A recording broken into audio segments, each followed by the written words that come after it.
Hello guys, எல்லாருக்கும் வணக்கம். நான் தமிழா. ஸோ இன்னைக்கு நம்ம வீடியோவில் பார்க்க போகிறது ஹெட்டிங் டேக். ஸோ அதுக்கு முன்னாடி ஒரு விஷயம் சொல்லணும். அது என்னன்னா, HTML பிகினர் கோர்ஸுக்கான ஃபுல் பிளேலிஸ்ட் லிங்க் வந்து பார்த்தீங்கன்னா இந்த வீடியோட டிஸ்கிரிப்ஷனில் இருக்குது. ஸோ மறக்காமல் செக் பண்ணி பாருங்கள். ஹெட்டிங் டேக்கை பற்றி இன்னைக்கு பார்க்கலாம். ஸோ ஹெட்டிங் டேக் அப்படிங்கிறது டோட்டலாக 6 டைப்ஸ் வந்து நம்ம சொல்லலாம். ஸோ ஹெட்டிங் டேக்கில் 6 டைப்ஸ் இருக்குது. ஸோ ஒவ்வொரு டைப்பும் டிஃப்ரெண்ட் ஃபாண்ட் சைஸ் வந்து டிஃப்ரெண்ட் ஆகும். ஸோ இதெல்லாம் விட இன்னொரு விஷயம் நீங்கள் தெரிஞ்சுக்கணும். அது என்ன அப்படின்னா, H1 டேக் அப்படிங்கிறது ஒரு block element. So heading tag வந்து கொண்டு வரது ரொம்பவே ஈஸி.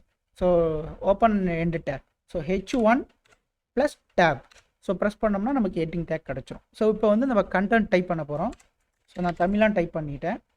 ஸோ அடுத்தது வந்து பார்த்தீங்கன்னா H2 டேக் வந்து நான் டைப் பண்ணுறேன். ஸோ H2 டேக் வந்து பார்த்தீங்கன்னா டைப் பண்ணிட்டேன். ஸோ இப்போ உங்களுக்கு நல்லாவே வீடியோவில் தெரியும். ஸோ H2 டேக் வந்து பார்த்தீங்கன்னா ஒரு ஃபாண்ட் சைஸ் இருக்குது. ஸோ H1 பார்த்தீங்கன்னா அதுக்கு ஒரு ஃபாண்ட் சைஸ் இருக்குது. That's all. அவ்வளோதான். H1னா என்ன, H2னா என்ன. ஸோ இதுதான் டிஃப்ரென்ஸ்.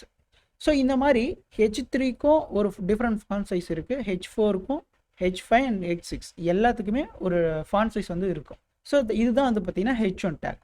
போல்டாகவும் இருக்கும். லெட்டர்ஸ் வந்து பார்த்தீங்கன்னா கொஞ்சம் போல்டாக இருக்கும். ஸோ இது வந்து ஹெட்டிங் டேக் அப்படின்னு வந்து சொல்லுவோம். ஸோ பேசிக்காக என்ன தெரிஞ்சுக்கணும் அப்படின்னா, H1 டேக் வந்து என்ன எலமெண்ட்டுன்னு கேட்டாங்கன்னா அது வந்து ஒரு பிளாக் எலமெண்ட் அப்படின்னு வந்து நமக்கு சொல்ல தெரியணும். So that's all. So remaining அதாவது H3, H4, H5, H6லாம் நீங்களே ப்ராக்டிஸ் பண்ணி பாருங்கள். நான் சொல்லணுங்கிறது இல்லை. ஸோ ஈஸி தான். இப்போ நான் H3 டேக் எனக்கு வேணும் அப்படின்னா என்ன பண்ணும், H3 ப்ளஸ் டேப். அவ்வளோதான். H3 டேப் வந்து பார்த்திங்கன்னா எனக்கு கிடச்சிருச்சு. நான் இதில் வந்து நான் கண்டென்ட் ரைட் பண்ணிக்கிட்டேன். அவ்வளோதான். இந்த மாதிரி நீங்கள் எல்லா டேக்கையும் நீங்கள் ட்ரை பண்ணி பாருங்கள். ஸோ கண்டிப்பாக புரியும். ஓகே கைஸ், இந்த இன்ஃபர்மேஷன் உங்களுக்கு ரொம்ப பிடிச்சிருக்குன்னு நான் நம்புகிறேன். ஸோ பிடிச்சிருந்தா மறக்காமல் லைக் பண்ணிக்கோங்க. நம்ம சேனலை சப்ஸ்கிரைப் பண்ணிக்கோங்க. தேங்க்யூ ஃபார் வாட்சிங் this video. Bye bye. I am Tamizha.